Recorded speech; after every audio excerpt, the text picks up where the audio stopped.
Welcome to the Principal Podcast, where we talk about how the best professional services firms grow. Whether you're looking to scale your firm or learn from the stories of founders and leaders who've done it, you're in the right place.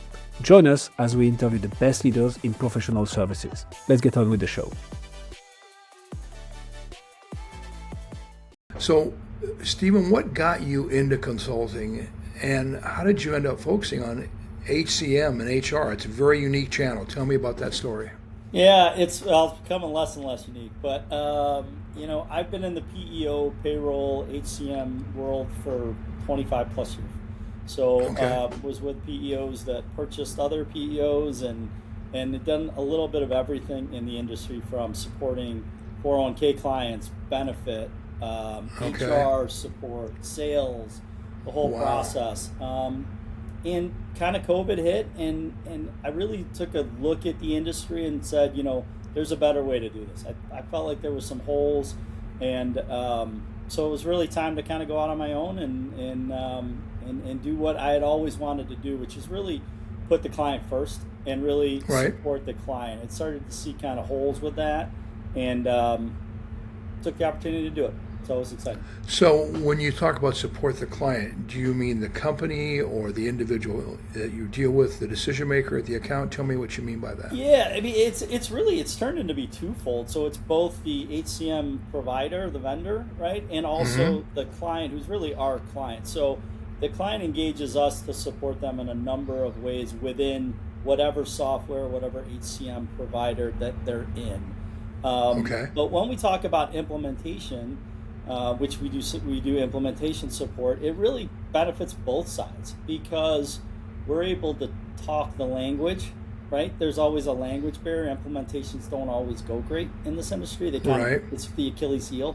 And so we're able to kind of not only support the client's needs and get done in the system what they need to have done, but really explain that to the HCM vendors, which, a lot of times there's turnover or they just don't hear the client the way they need to. So it really works for both sides of the house.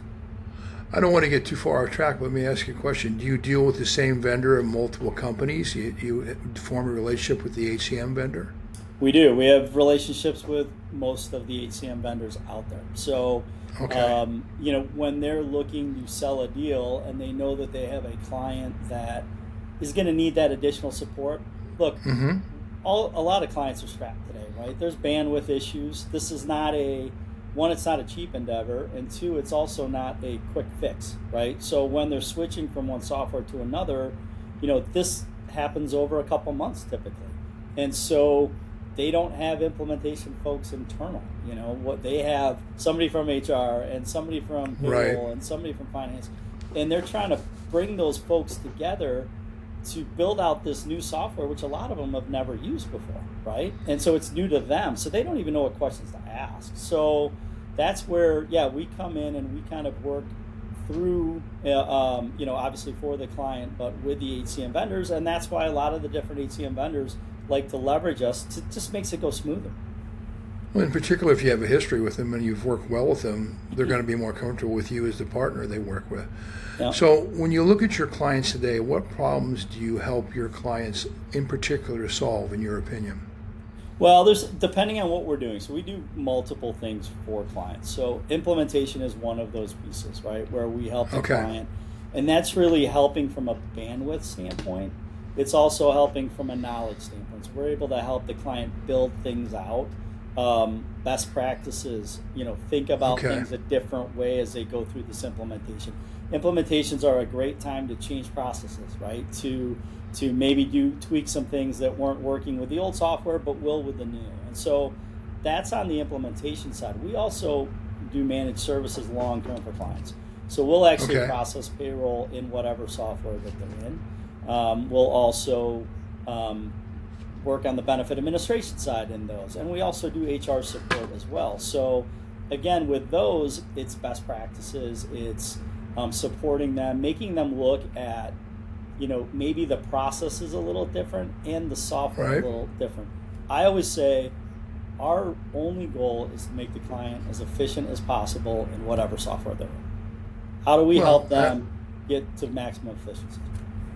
Well, I think what, one of your taglines, align people strategy with business performance. I think that's a brilliant concept. I mean, it's hard to try to execute all the time, but it's the concept is sound. So why does it matter to you that you get involved in this? Is it something that you got into because you really saw there was an issue there, or how did you pursue it with the passion you have? Yeah, I think, again, going back to doing a little bit of everything, right, in the PO world. So selling and then watching clients get implemented and maybe it not go well, or being on the client service side and hearing about the issues that maybe they were oversold or understood something different than really what the system can do. That became kind of a trend to me, and it was something that I wanted to do. I believe, both with clients and with partners, if I can be a resource, if we can be a resource, then something special is gonna happen, and that was really why it started. Yeah. Well, good. When you take a look at, in my opinion, the problems you specifically solve, besides implementation and possibly managing, the services, etc., where do you find your ideal client? For example, who is the decision maker in the companies you go after?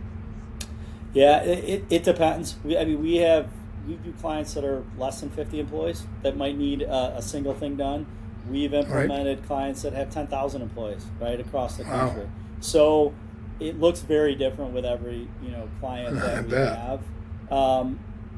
And so we deal with CFOs in that conversation, head of HR, payroll folks, CEOs, business owners themselves. At the end of the day, it's really pulling the right resources together for them. Again, going back to what I said, making them as efficient as possible in the system they're in. They're spending the money. They want the return on investment. How do we get them there? That's the one thing I think that all heads of companies can agree upon, right? Is we need to make this better than where we were before. And so we're able to be part of that story. Well, if they do that effectively, their profitability rises quickly. So, they don't want to have to waste dollars on something that's not productive. And that includes not only the sales organization, but the internal staff, which is the payroll, the HR, the HCM, all that stuff.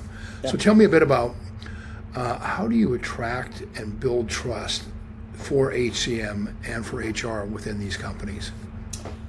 I think it's being honest. We're nothing but honest. And I'm not saying most in the industry are, right? But I think it's delivering, true system expertise as well. So when we're dealing with a certain software, having a true system expert in that software. I think, look, there's a lot of competition for us out there. I think some of the bigger ones happen to throw bodies at projects, right? That's something that I don't believe we do, right? We've got true expertise in that software. So we're really delivering that value. We also, the way we structure it, and we're nothing but an open book, I don't have length of time on our contracts. We don't have minimum hours. That's good. So we'll jump in and do a project and jump back out. And we have clients call us 2 years later for something different because of it, because I believe we're a true service provider, right? We're a true resource. And if you're a true resource, you need to meet the client when and where they need it. Right? And more importantly, I'm sorry, go ahead. No, go ahead. No, don't prolong the process. If you know what you're doing and you can get to the point shorter, why prolong it just to have a contract term? I like that philosophy. That's very good. Yeah. So I think that's a big difference for us. Good. Have you ever seen anyone in your space, competition, or have you ever thought about a podcast to get out what you guys actually do to customers as well as people who could be looking for your services?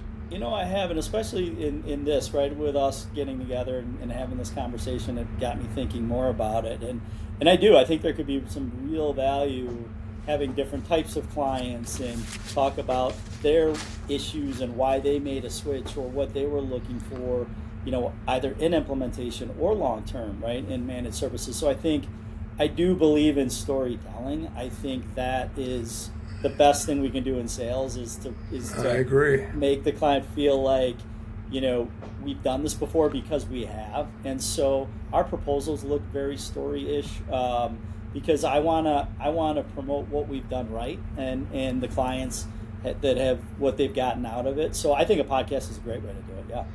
I do too, and I believe in what you're saying. You know, testimonials are huge and they're powerful, but actual video testimonials live, people love that, and then they relate to it.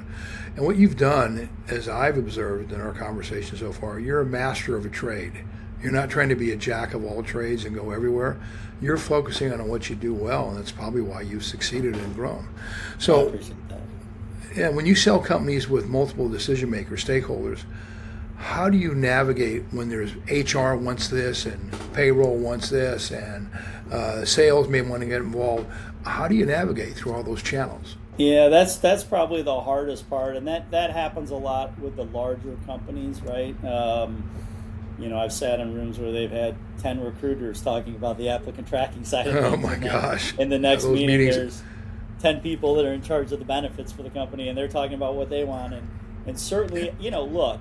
The reality is there's not one perfect software out there. If there was, everybody would be using it. So you do get that where they're looking at different vendors and maybe one vendor's stronger in the applicant tracking than in benefit, right? So it is hard, but at the end of the day, the company's making a decision for a reason.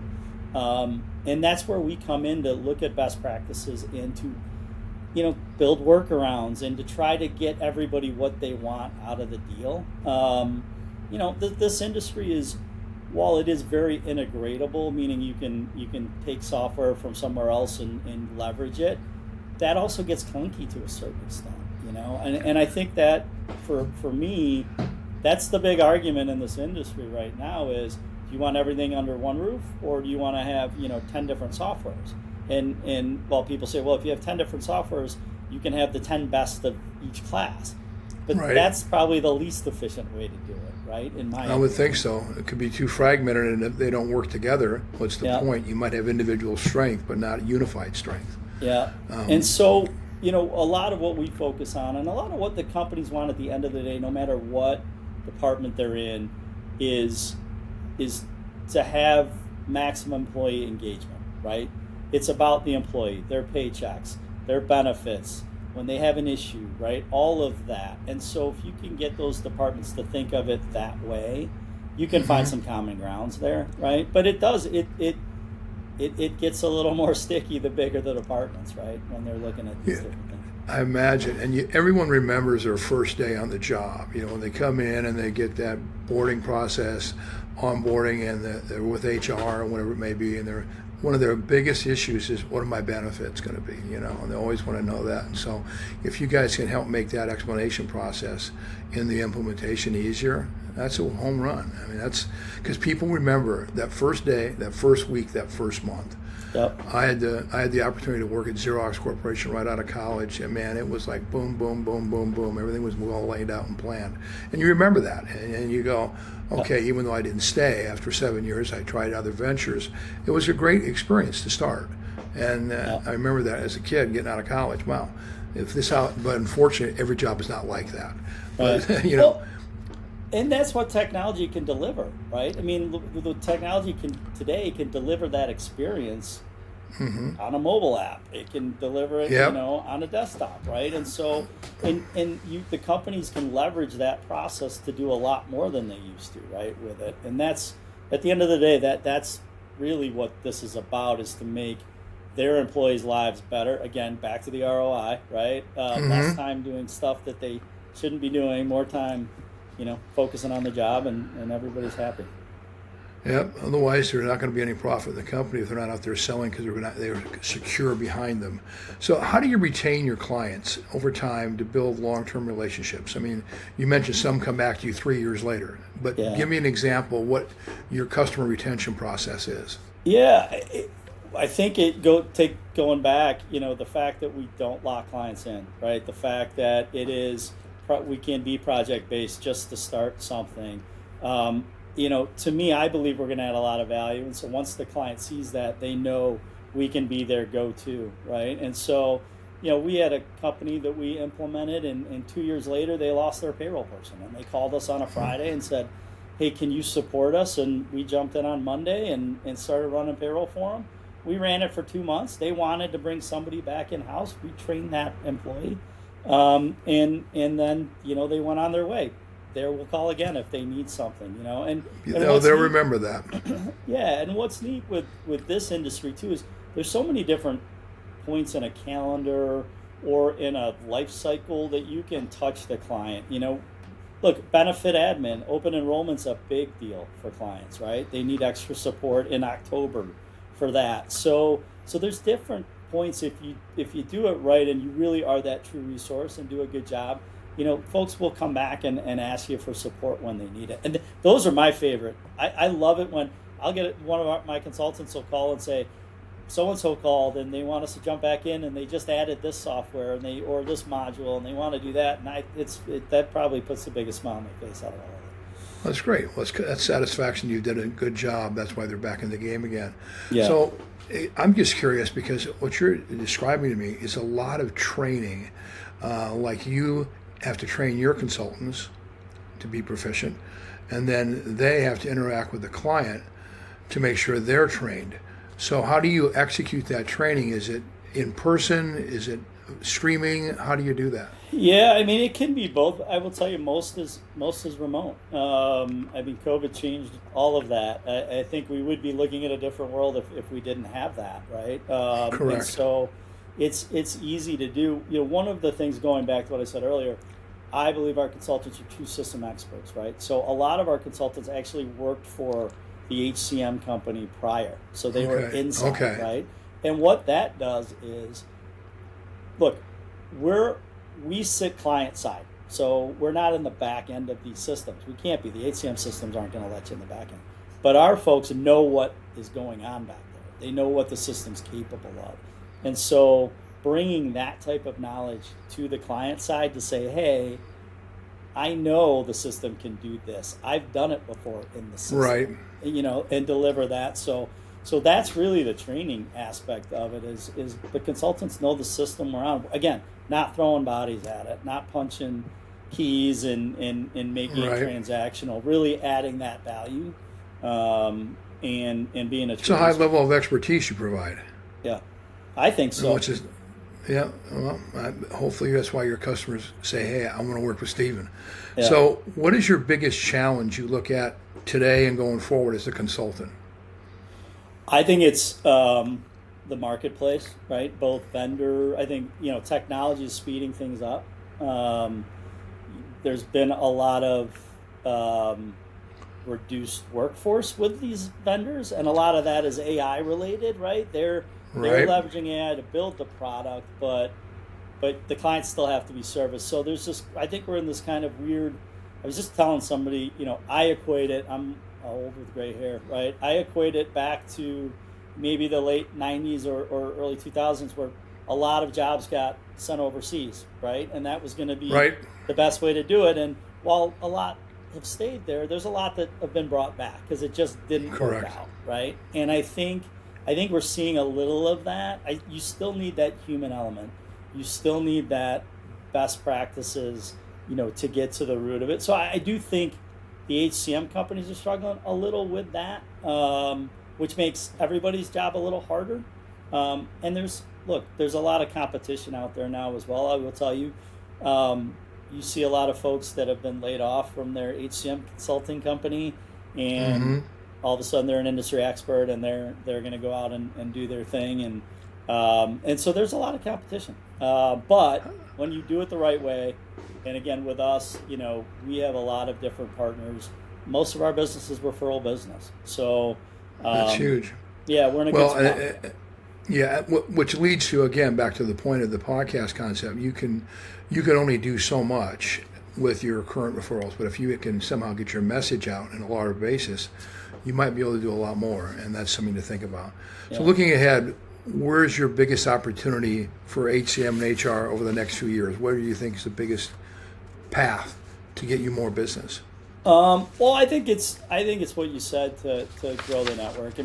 Look, at the end of the day, accountants, benefit brokers, they're all living in even though they're writing the benefits, they still need that benefits to be administered correctly in whatever HCM system in order to make their lives easier, right? In order to get the bills paid on time and all of those type of good things. So I think there's a lot of folks that are working to the same goal, and it's about kind of pulling those things together. So I think that's the opportunity. There's some really neat partnerships that I think can be formed.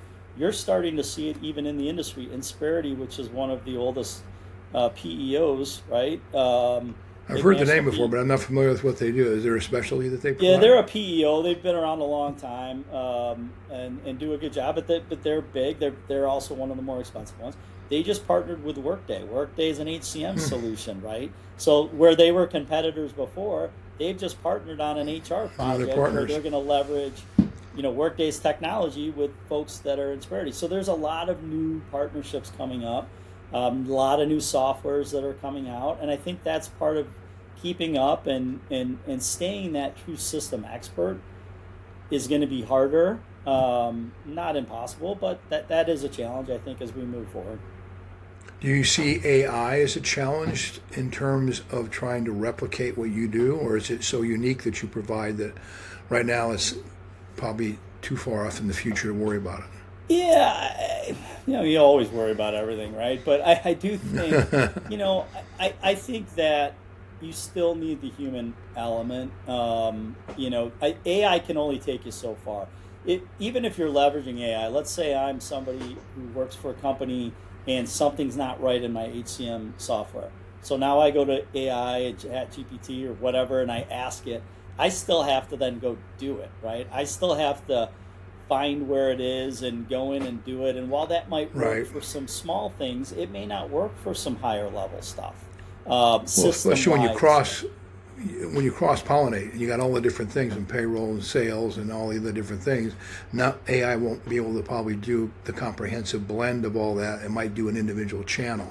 Would I be right?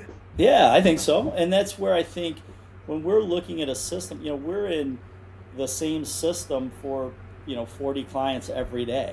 So when something happens with one client, it might affect the other clients, and we're then able to talk to them and get out in front of it. That's stuff that I'm not so sure AI is going to fix, right? That being there, being ready to go when something happens. I think it's going to be great to expand the software, what it can do, the folks that write code, right? The ones that are putting all of this in place. But I think the actual client service side of it, meeting them when and where they need it, I don't know if AI is going to get there that fast. Well, and that's, again, where your expertise comes into play, because, you have to make an individual decision what's right for your client. And it's not a cookie cutter type deal. Right. And that's what you guys provide, is that expertise, I think. Yeah. So, I've really enjoyed our conversation. Is there anything that we haven't gone over that you'd like to share at this point? No, I have two. I think the podcast, again, you guys have got me thinking about it. I think it's a really neat angle to it. Again, everybody's out there trying to do the right thing. There's not one perfect software. No, there isn't. What we're trying to do is just to make clients as efficient as possible in whatever software they are, and meet them when and where they need it. And to me, that's being a true resource. And so I was excited to tell the story and to chat. You've had a great story, and I've enjoyed the conversation. So, Stephen, what we're going to do is going to chat a little bit more, and I want to thank you for being on today. If anyone wants to find out about you and your company, where would they go? Yeah, our website's www.claritystrategicpartners.com, and then we are also on Instagram and Facebook and X. But yeah, LinkedIn. A lot, so good. We'd love to chat. We'll make sure we get that information out for you.